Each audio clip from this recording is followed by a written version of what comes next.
Hello, good afternoon. Here is Sir Kotilo once again in his sunset moments. We are in our afternoon walk this time and passing by, crossing the road. Here we are. Let's try to see what is in here.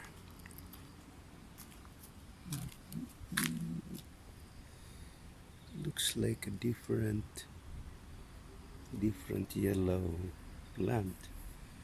I don't know what's its name, but here I think we have this one in the Philippines.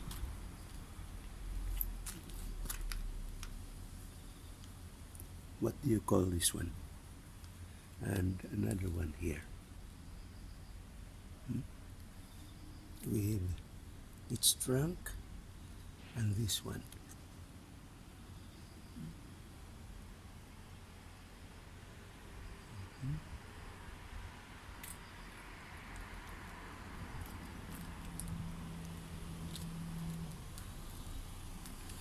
This is one of the crossing in here, and I'll show you one beautiful large chugakko as they call it, but that means middle high school.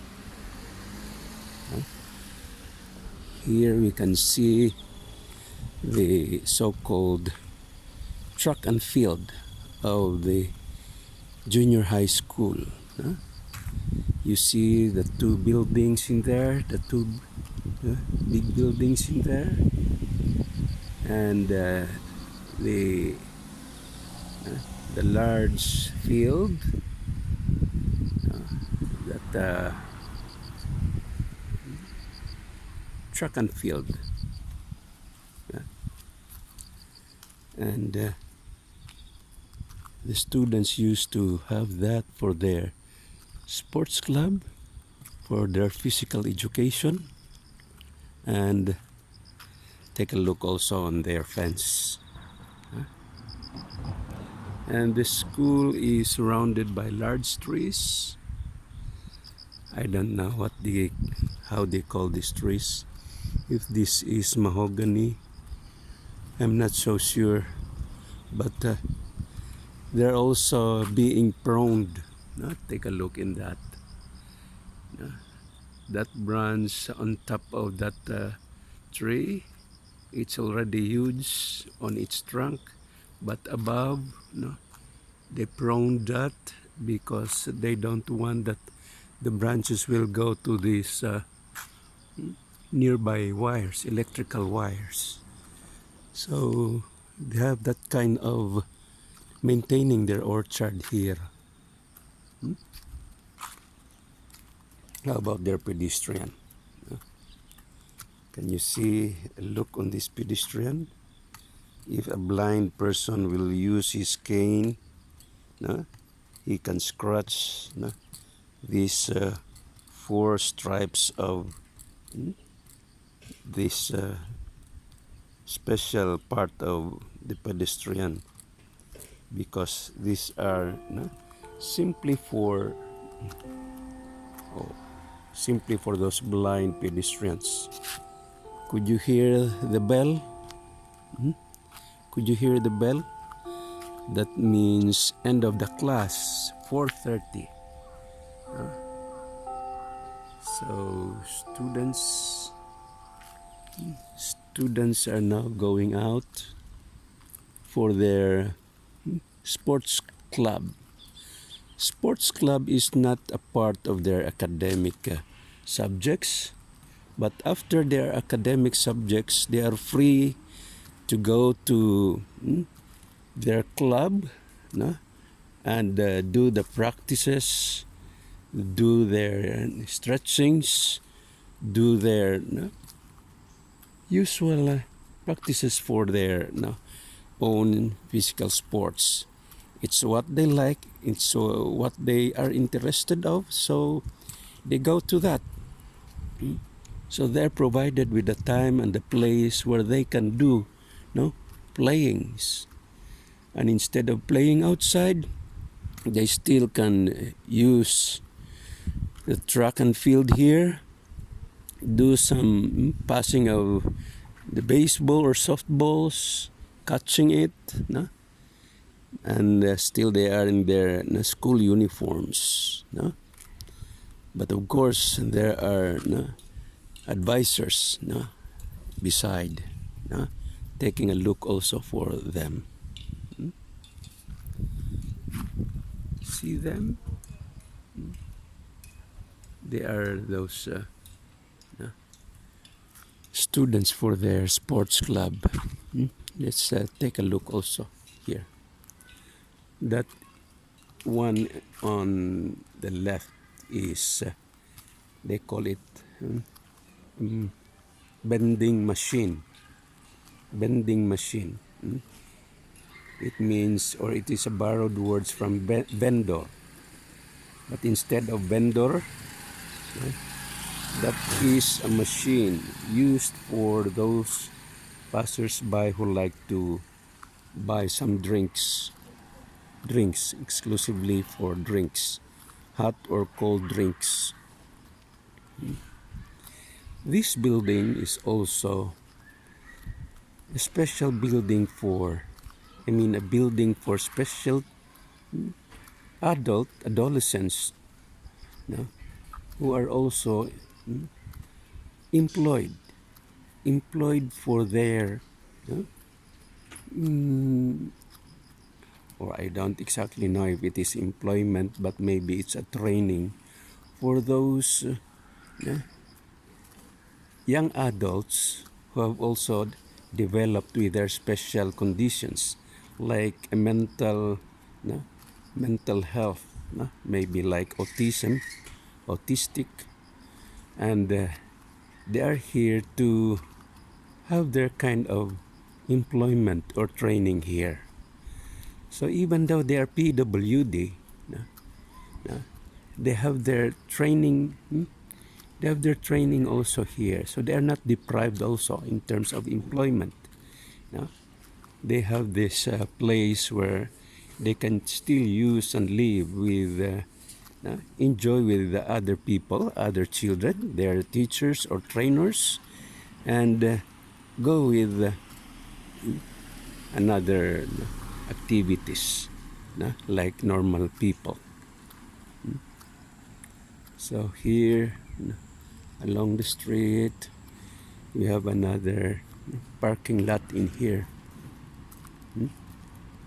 We have a parking lot, but I'm looking for a bench where we can talk also. I wish to speak about itong talakayan ba natin, kahapon, kasi meron akong medyo inner experiences sa parentism. Yung nagkaroon kami ng heart-to-heart talk with my eldest son. Bira kami nagkikita, pero that time napansin ko kasi na yung isang daliri niya may sugat pala. Medyo nagkaroon siya ng aksidente, at naipit yung isang daliri niya sa right side. Anniversary ba naman niya nung 27, and on that evening, still they are on their work. Siya yung isang in charge doon sa mga repair services, sa mga car repairs. So doon pa rin siya, but maybe, I don't think so na hindi na niya nakita at gabi na. Pero nung napansin ko yun nung isang gabi, nung gabing yun, tinanong ko siya kung bakit, na paano siya. And he told me the story na yun nga daw naipit, kaya emergency pumunta siya sa isang hospital. And na-x-ray siya. Okay naman daw, hindi naman daw na ano yung buto ng daliri niya. And sa nerve niya, wala naman daw naging masama sa nerve niya. Ganda ng front yard nila rito, full of flowers. So inano na lang, stitches.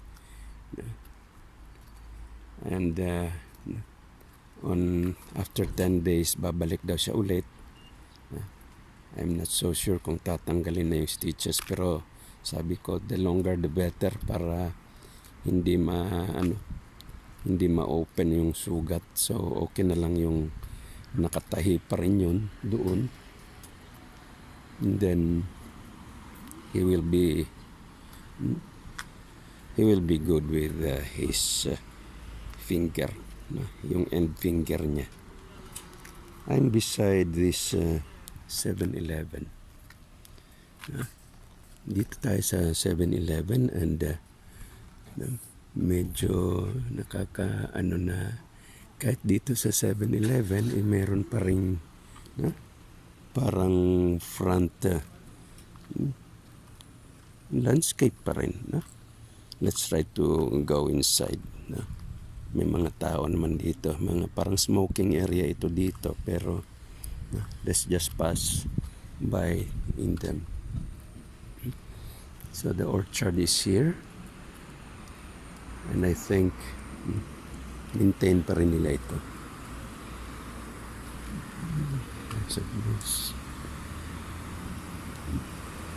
So here we are, maintain lang nila.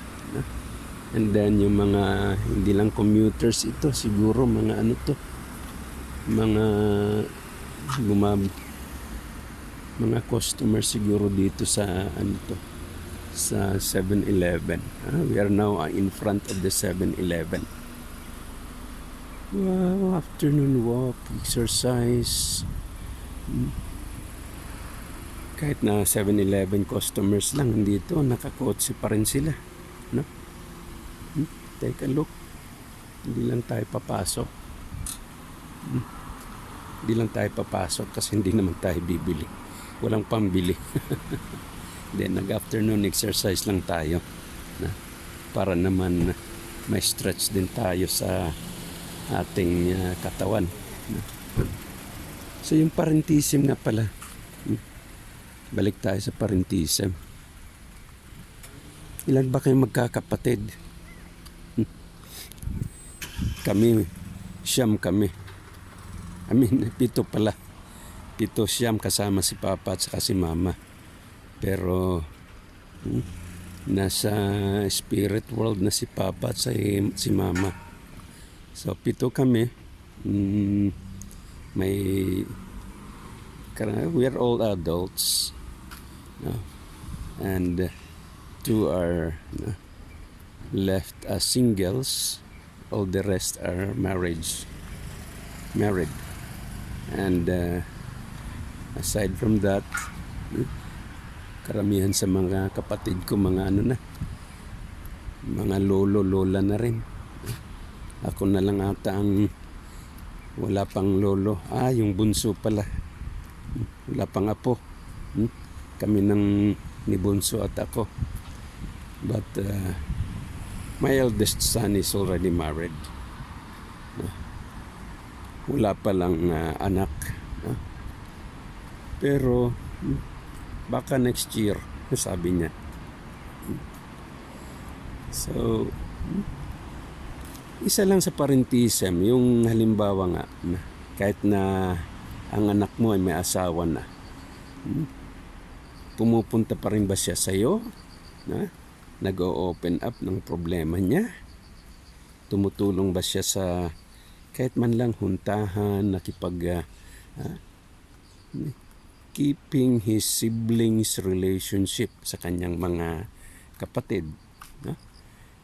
Kung meron pa ba silang mga kwento-kwentuhan, tanong-tanungan, kumustahan, yung mga ganong relationship ba. But more importantly, kung paano pa rin ang relationship nila sa kanilang parents. Na? Importante din yun eh.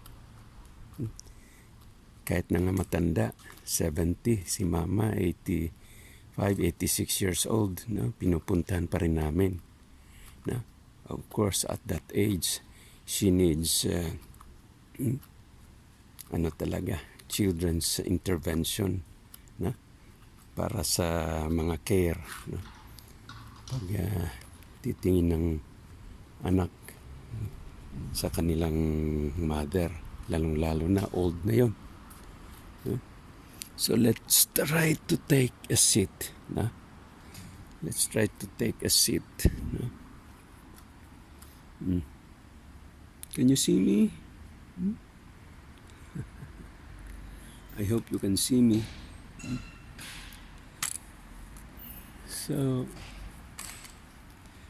nangyari kasi doon nung kwentuhan namin ng anak ko, na-open up niya na nung kwentuhan siya ng kapatid niya, yung younger sister niya, na medyo sensitive din. Ang sabi niya, "Kuya, paano ba ang relationship niyo ni Papa at ni Mama noon?" Nagtaka yung kuya niya kung bakit natanong yun sa kanya.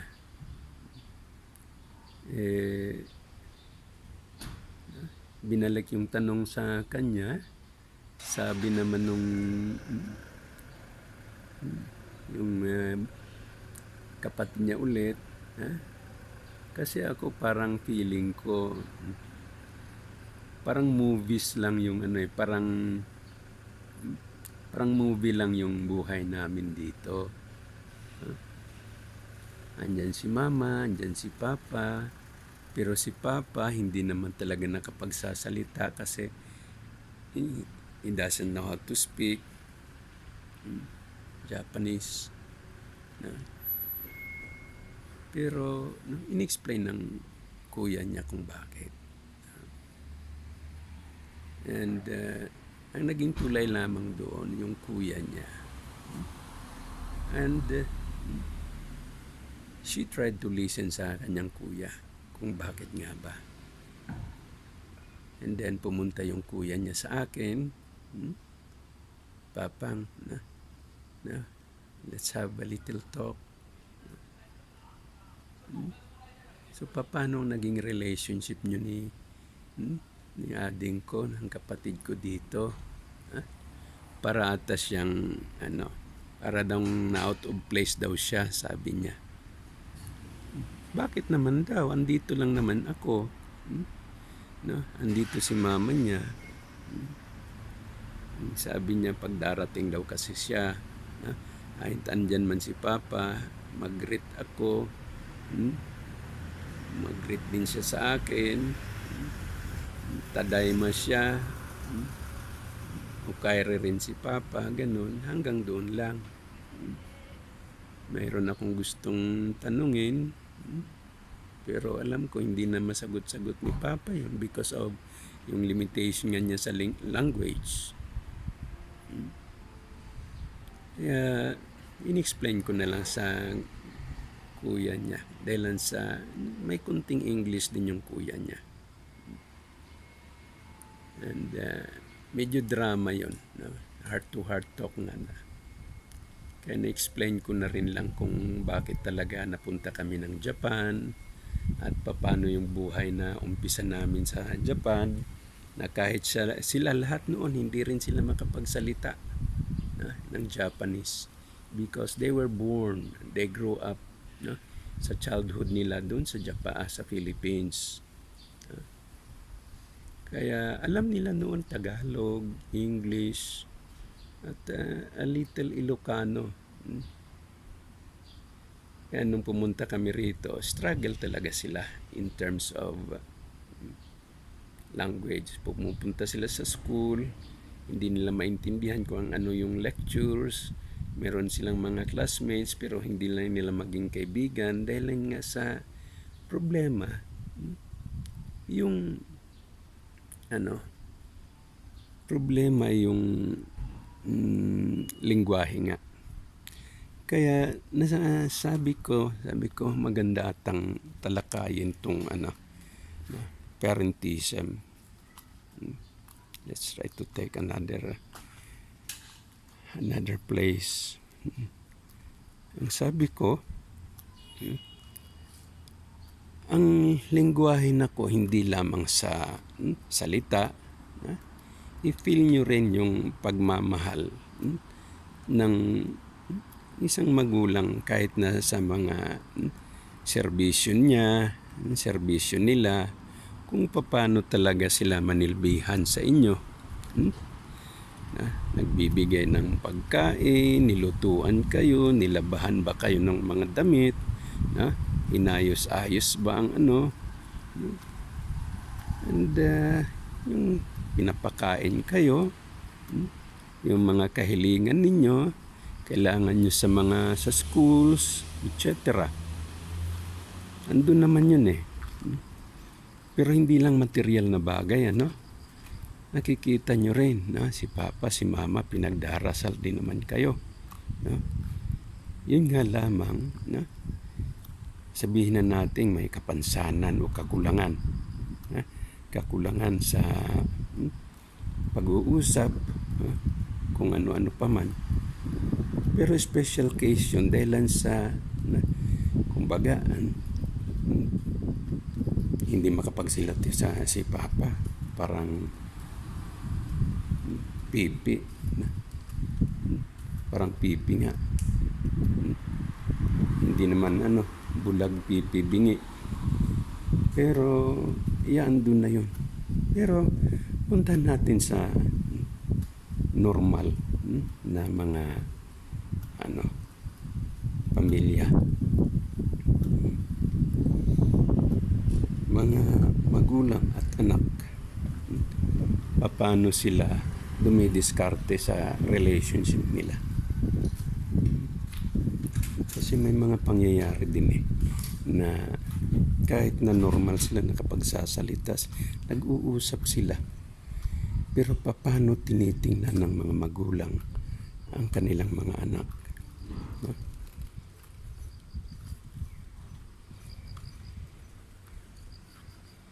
Merong postman nagde-deliver ng sulat. Baba tayo dito sa hagdan.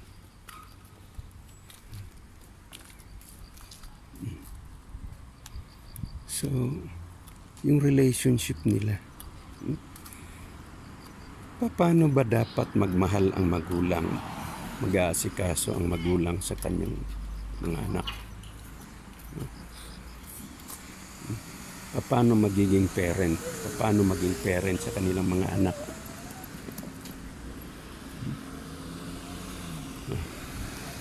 Uwian na. Ayan, nasalubong natin yung ibang mga estudyante.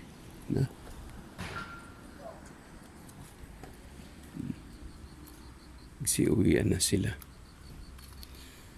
So, again, pieta. I think narinig nyo na yung salitang pieta. Kay Mama Mary na meron siyang hawak na baby, parang si Santo Niño, siya yung tinawag na Pieta ba yun? Mother of Pieta, ewan ko, nakalimutan ko na yun sa Katoliko, simbahang Katoliko. Meron silang patron na Pieta. So, parentism is the love of the parent to the children. Yung pag-aasikaso ng mga magulang sa kanilang mga anak. So, hindi lamang yun kay Papa, kay Mama, pagmamahal ni Papa at Mama dun sa kanilang mga anak. Pero nai-establish dapat talaga yung relationship ni Papa, ni Mama doon sa kanilang mga anak, or else na magkakaroon ng distance at hindi na makita ang relationship talaga, hindi na nila ma-feel yung pagmamahalan, pag-aasikaso ng magulang sa kanilang mga anak. Tulad halimbawa, yung mga andun isang magulang nagbabike sila, isang mother, binabike niya yung anak niya, OFW. So it's isang uri na ito ng tawagin nating long distance relationship. Kaya paano yung long distance relationship ng magulang sa kanilang mga anak? Maraming mga ganitong kaso, no? Long distance relationship. And nagkakaroon ng problema rito. Padala ng pera yung mama, papa, na nasa malayong lugar. Tapos hindi niya nakikita kung paano talaga ginagamit, ginagasto yung mga pera.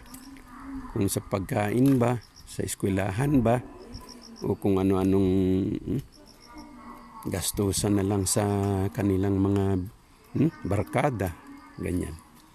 Kasi hindi naman talaga nakikita ng mama o papa. More kung ang papa rin nagtatrabaho ba o nasa labas, no? Meron ding ibang ginagawa, hindi rin sila nakaka-monitor sa mga anak nila. So, long distance is another case. Kaya sa parentism, medyo mahirap, no? Mahirap kung sabihin nating parentism. Hindi na mo monitor Hindi na mo monitor dahil nga sa layo. Pero kung malapit man din lang, pero yung sabihin nating bonding ng parents sa kanilang mga anak, andun ba talaga? Andun ba talaga yung bonding nila?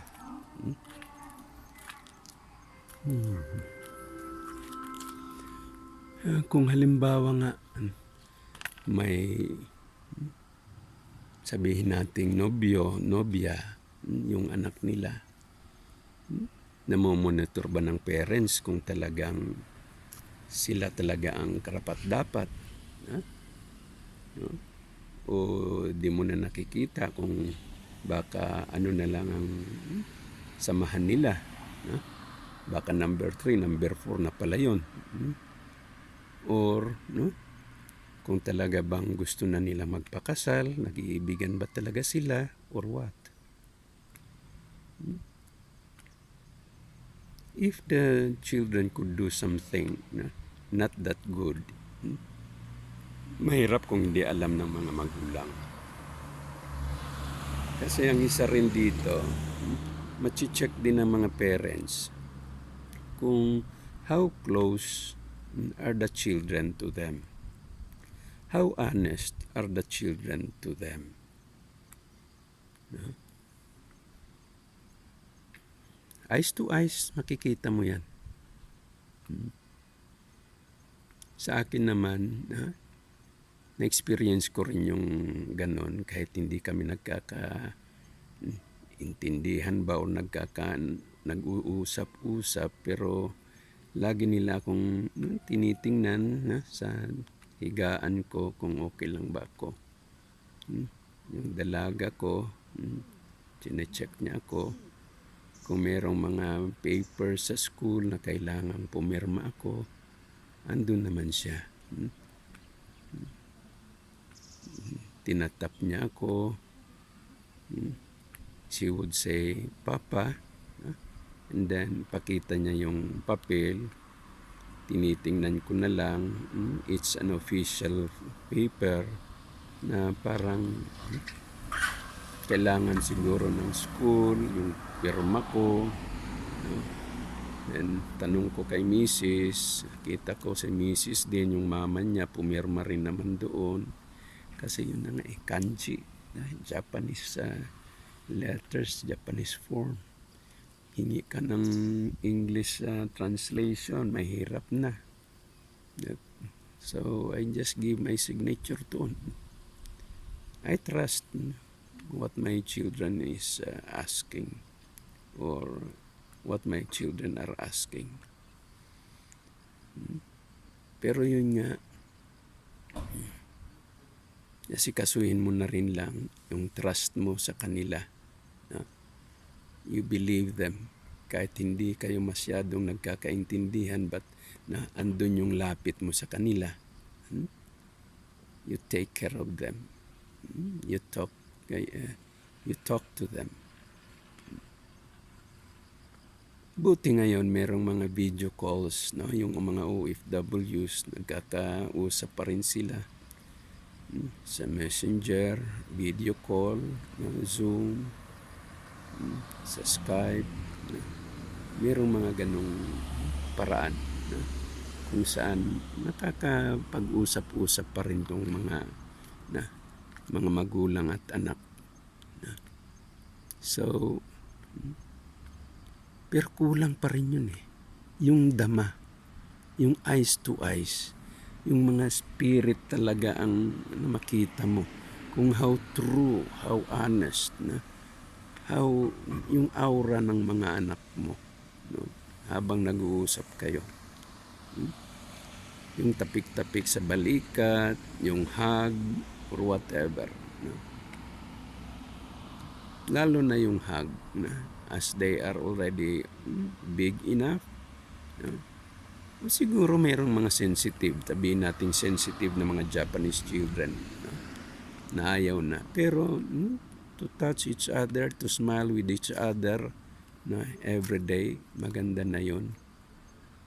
They could feel that you are there around.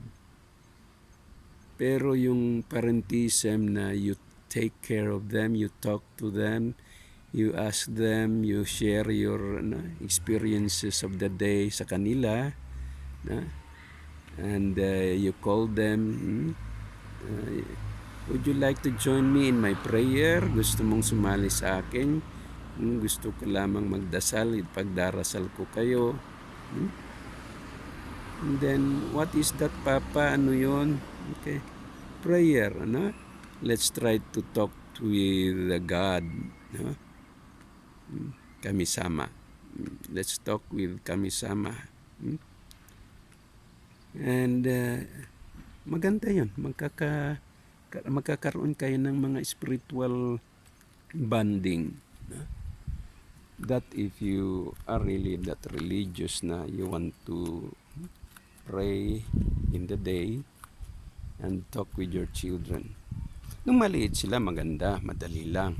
You buy a ball, buy a doll, and then give it to your child or your children. Maglalaro-laro sila, hahalakhak sila, and they will be happy, and you try to join them. Okay lang, okay yun. Pero sa ngayon, they're looking sa gadget nila. Hahalakhak sila. Hindi mo nakita kung ano talagang hinahalakhakan nila. But that's it. That's their life this time. Kaya they are bound to their sariling medium of communication nila ngayon. Naghahanap, humihingi ng cellphone.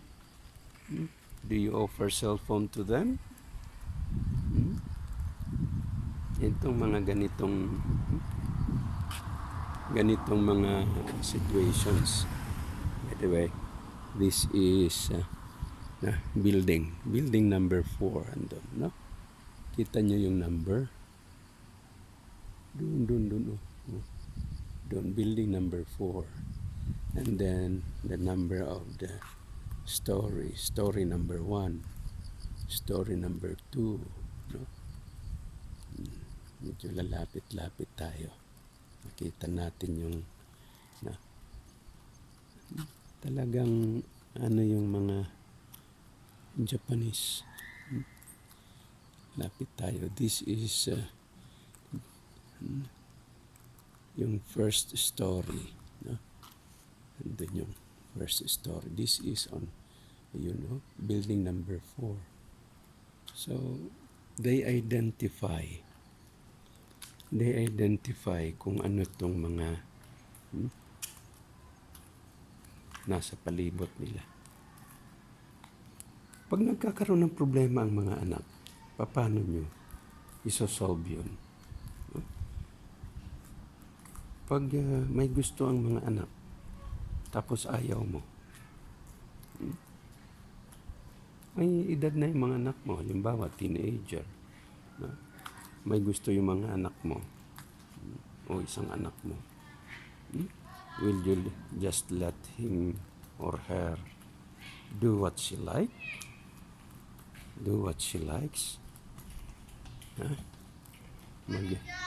Konnichiwa. May nag-greet sa akin na isang latecomer na hindi naman latecomer kundi umuwi na rito sa Danchi, and then nasa lubong niya ako, nakita niya ako, nag-greet pa rin sila ng good afternoon, sabi niya. So teenager na siya, pero may hinihingi siya. Siguro unusual sa'yo. Pag sabihin niyang, Papa, Mama, hindi ako makakauwi ng maaga ha. Meron kaming practice sa group namin, yung group choir namin. Meron kaming ngayon, practice. So, would you agree to that? Hindi mo naman nakikita kung talagang pumunta sila sa choir. No? Kaya, yung mga ganong kaso, palagi yan. No? Palagi yan sa mga, sa pamilya. So, yung trust and confidence ng magulang sa kanilang mga anak. And the truth, the honesty of the child sa kanilang magulang. Itong galing naman sa mga anak, it is their filial love sa kanilang mga parents. Kung totoong yung sinasabi nila ay they are honest sa kanilang magulang, nagpapaalam sila ng maayos, sinasabi nila yung totoo. At kung yung mga hinihingi nila ay para talaga doon, sadya talaga sa kagustuhan at kailangan nila, and it's good. No problem with that. Kung na-in-love na ba sila, kung sinasabi ba nila na, meron akong parang special friend, lagi niya akong tinatawagan, lagi niya akong sinusundo, nakikita dun sa school, tinatabihan niya ako pag umuwi na kami, naglalakad. If they're honest like that, then nag-open up sila sa'yo, then it means they have their confidence. No? Open sila sa'yo bilang anak.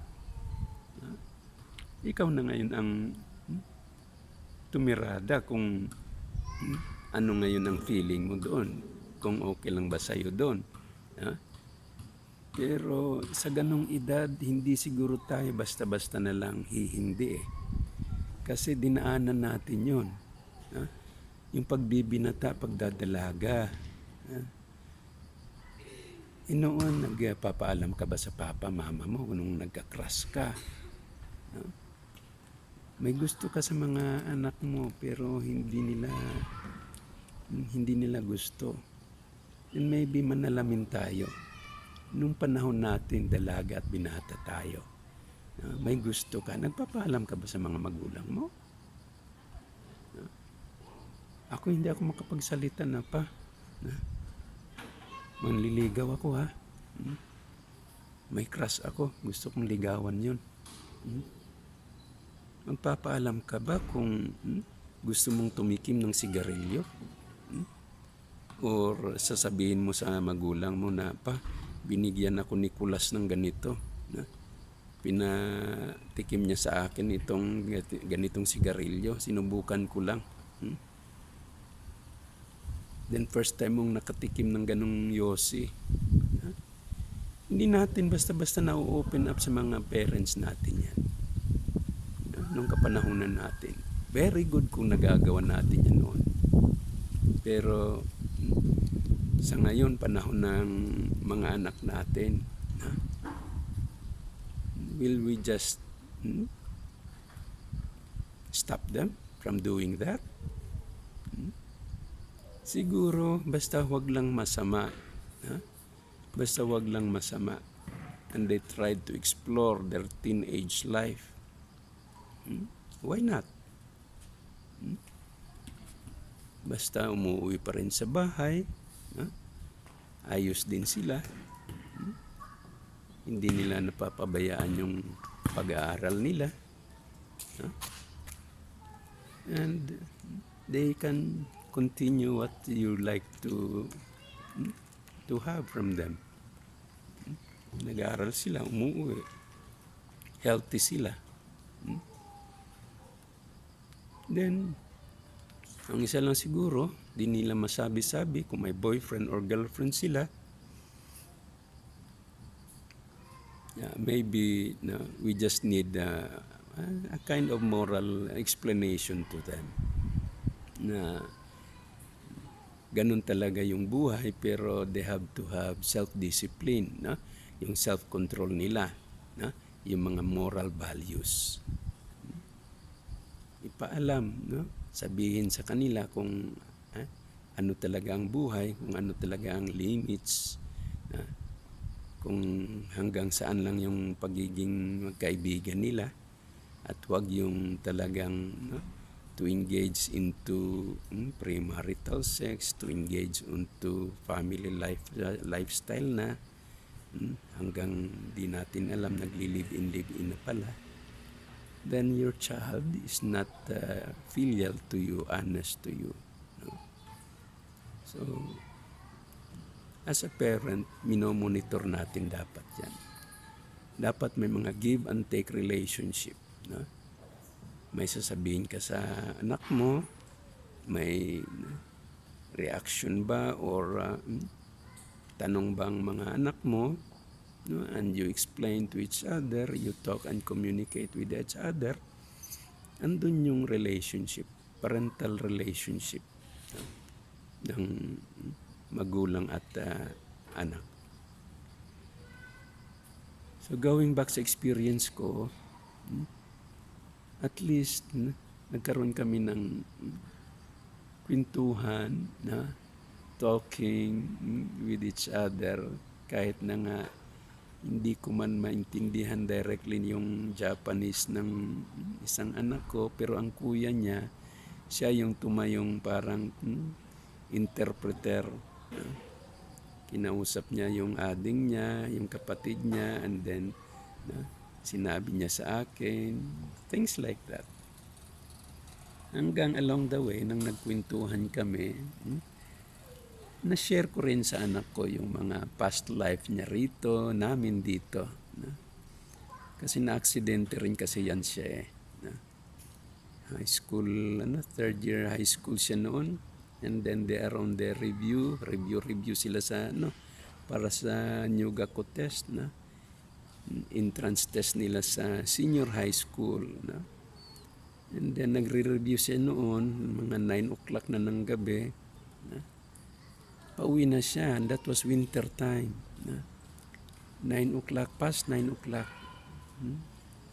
And then nag-i-snow, hindi na siguro masyadong clear yung daan. Nabangga siya ng isang kotse.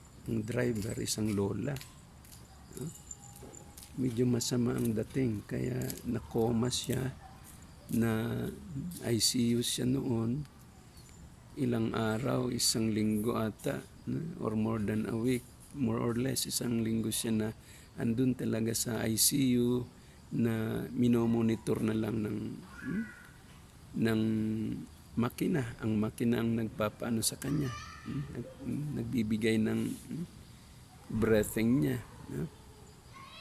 Pag wala yung makina, wala na, goodbye na siya. Pero inaantay na namin na gumising siya, makakilos siya. Kasi gulay talaga siya noon eh. Ang mga pagkain niya doon na lang sa dextrose. And then, nabanggit ko sa kanya na after a week, andun ako, araw-araw akong andun, nagdarasal, kinakantahan ko ng mga Christian songs, holy songs. After lunch, ako ang andun, si Mrs. naman sa umaga. Kasi excuse na ako sa pagtuturo noon after lunch. So, 1 o'clock umuwi na ako and then ako naman ang magbabantay hanggang gabi. Si Mrs. naman sa umaga. Ang mga nurse na noon sa mga night time talaga. That time, siguro mga 2 o'clock, 2:30, I was praying, I was singing. Nakita kong kumilos-kilos yung end finger niya. Yung end finger niya. And parang dahan-dahan lang. Siguro mga 5 seconds, 10 seconds na parang up and down lang yung end finger niya. Hanggang pati na yung ring finger niya.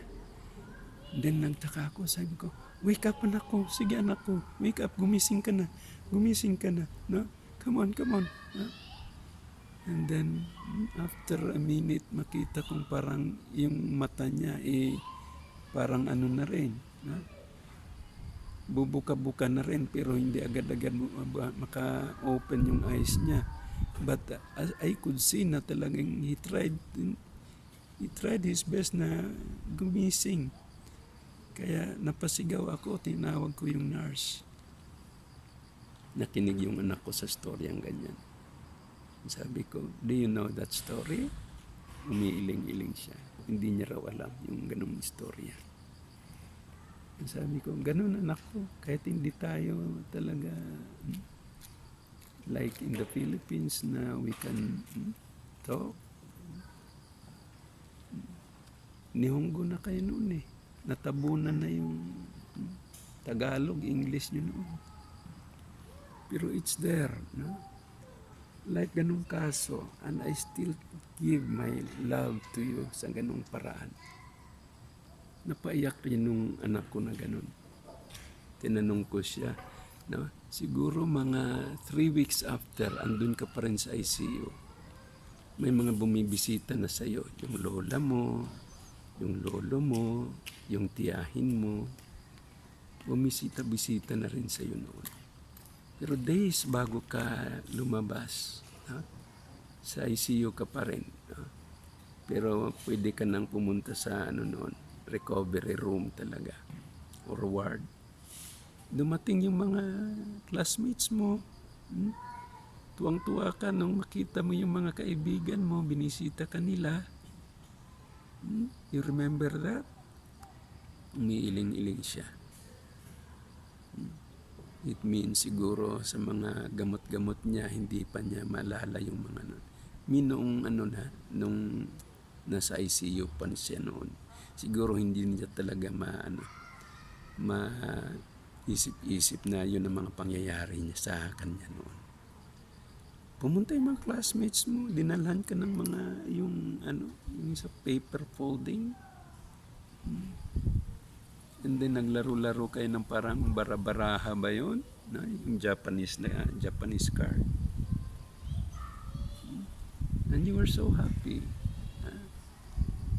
And then days or a week after that, nakauwi ka na and you were back to school. Medyo nag-goosebump din yung anak ko nung kininto ko yung ganong situations niya. And I believe yung ganon, the more na nagkaroon kami ng closer relationship sa anak ko. Pero all the rest sa kanyang mga kapatid, sabi ko, anak, tuwing rest day mo, please help me ha. punta ka rito para kausapin natin yung mga kapatid mo. You can interpret us, no? You can sing with us, you can play with us, no? Kahit isang oras lang, anak ko. Kasi I really miss talking with them. And not only for myself, para rin magkaroon kami ng tayo closer relationship. Papa, mama, at mga anak. And we can pray within, between each other, call and talk with God. Sama-sama tayo.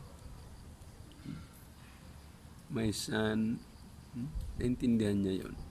And he promised na he will visit and help me sa communication namin sa iba niyang mga kapatid. Andyan yung mama niya, yes. Pero, iba rin kasi ang relationship, yung build up ng relationship ng Japanese sa mga anak. Hindi tulad sa atin, more particular mga Filipino, yung kultura natin na we really want to, gusto nating damhin yung pagmamahal ng magulang natin. And andun yun pala sa mga bata. Gusto rin nila yon. Kahit na raise up na sila as Japanese, hindi naman sila nagre-reklamo, pero hinahanap-hanap nila yun. Much more kung Pilipino ang mag-ina. Hahanapin talaga nila yun kasi raise up sila sa ganung environment eh. Ang isa lang na medyo umiba dyan ay yung mga long distance relationship, yung mga OFW at mga anak. Walang diritsahang maramdaman, makita, matouch mo yung mga anak mo. I-feel mo yung init ng hugs ninyo, ng hawakan nyo ng kamay. Mabulyawan mo ba siya, masigawan mo man siya, or what? Wala yun. Mautusan mo ba siya? Wala. Makita mo ba siyang tinutupad niya yung utos mo, or yung hindi man utos, kundi yung mga habilin mo, hindi mo nakikita yun eh. Hindi mo ma-feel because of that distance. So maganda pa rin talaga yung you are there, beside them. Iba na yung, of course, nag-asawa na yung anak mo. Panahon na rin nila yun. May anak sila na kailangang i-raise up din nila based on that foundation na paano mo sila ni-raise up. Family values din nata to, Sunset Moments. SM 101 education sa family values. Okay. Shout out sa mga parents dyan. Nakausap ko kanina. Sanchez family, Engineer Felix, Ma'am Au, and then si Jeffrey, si Wally, si Mark. Tinawagan ko sila pero they're busy. Nag-start na yung klase nila. And shout out sa mga kaibigan ko, sa mga young parents dito, mga single parents, mga nag-asawa pa lang, si Berna, si Eugene, si John Paul, si Jason, gusto nang mag-asawa itong mga batang to eh. And all the rest, si Froilan, medyo binata na talaga yung anak niya. Hello Godwin, shout out sa iyo Godwin. Sa kina Monica, kina Joanne, sa mga Dukusin family. Shout out sa inyo. Sa mga disyerto, Rogin, Kumusta na yung kaibigan mo? I hope okay na yung mga relationship, love relationship niya sa mga crush niya. Si Solomon, shout out sa iyo Solomon. Si Joko, si Joshua, shout out sa inyo dyan. Kay Lloyd, ito may pamilya na si Lloyd. Si Jed, ikakasal na yon. Di lang namin alam pa kung kailan. Si Vince, si Nasam, si Kenneth hanggang ngayon binata pa. Si Jed, dyan sa Chikuma, shout out sa iyo. Jake, Norlan, Eddie Boy, shout out sa inyo. Si Patrick nga pala, nag-OJT na sa isang hospital. Shout out sa iyo, Patrick. Sa mga parents mo, si Eddie, shout out kay Sandy, kay Janet, kay Ella, shout out sa inyong lahat. At sa mga si Flor sa USA, shout out Flor, thank you for a nice talk the other day. I really miss you. Kasama ko nun sa University of Mindanao, nasa California na pala siya. Shout out sa iyo at sa iyong mga anak, sa kapatid o asawa mo, kay na Tatay Pedi, kay Nanay Miriam, shout out sa inyo dyan, Vince, Ray, dyan sa Infanta Cavaliers, shout out sa inyong lahat. Thank you so much. I'd like to close this now. Hanggang dito na lamang po. Sunset moments. Sunset moments. Andito tayo sa isang circular na mga laruan ng mga bata dito. Playground. So, let's try to continue little walking. Little walking. Medyo mahaba na ito. Sana pinutol ko na lang part 1, part 2. Pero let's end it up. Maraming salamat po. And happy sunset moment.